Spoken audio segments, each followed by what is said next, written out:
The beach, a place where beautiful memories are made. Maybe Galveston does not have the clearest H2O, but it is a beautiful city filled with many tourist attractions. Unfortunately, the wildlife that resides there and their homes have been in danger. Hello, my name is Marisol Zeniga, and today we are paddling into how erosion and water pollution affects Galveston. Initially, we are going to dive into how pollution and erosion happens. Secondly, we will waddle into how it affects wildlife. Ultimately, we'll spread our wings and find out how minor everyday shifts can deteriorate damages.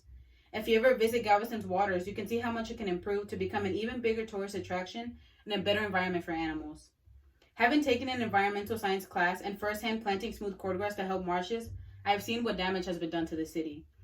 Humans play a role in destroying their environment. It is scientifically proven. Now we ask ourselves, well, how exactly does the environment change? Erosion and pollution are some of the main causes our land begins to break down, which later on leads to problems with habitats and life cycles. Erosion is described as a loss of land due to multiple reasons, such as water, ice, wind, and etc. In 2017, the educational publishing company Gale created an article named Erosion. This article stated how erosion can also cause off-site damages, which include wetland loss and end in domestic water supplies. In 2019, Samuel Buchan released an article called Evaluating the Effects of Soil Erosion and Productivity Decline in Soil Carbon Dynamics Using a Model-Based Approach, published by Copernicus GmbH. In the article, it was stated that, quote, sustained accelerated soil erosion alters key soil properties, such as nutrient availability and water holding capacity, which can have detrimental effects. Water pollution is also one of the causes of land and aquatic destruction. This specific sort of pollution is a purposeful and accidental spill of chemicals or waste that ends up in surrounding waters. Water pollution is not just plastic on the surface of the water. Boats, skis, and much more release a partial amount of fuel into water which contaminates it. In 2011, Robert P. Bolvelt and Alexander E. Gates stated in their article Water Pollution, published by the Encyclopedia of Pollution, expressed that their pollution, quote, has caused the greatest amount of ecological damage of any form of pollution. It has caused unparalleled damage to marine and aquatic life, birds, and ecosystems. This brings up and adds to how humans and natural scenarios combined could worsen the environment. Maybe not to us directly, but to innocent living beings. The Galveston shores have become a victim, but unfortunately, it does not end there.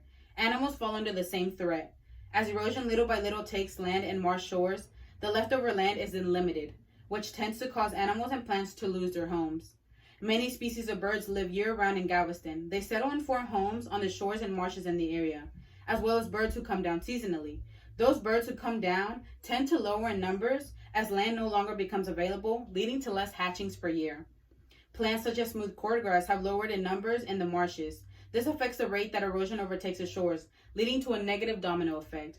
Water pollution has been scientifically proven to have lowering the numbers of wild animals. Videos have gone viral of turtles having plastic straws stuck in their noses and having plastics found in their stomachs. These poor reptiles do not know that clear floating item is not in fact a jellyfish, but plastic that can kill them. Humans even affect water by medicine. The body tends to not use all of the medication, releasing what is not used in urine. Steph Owens wrote Scientist Tackles Water Pollution with Epic Swims in 2018, which talked over the information discovered of what can be found in the water. Chemist Andreas Fast spoke over how he, quote, found traces of a drug to lower blood pressure.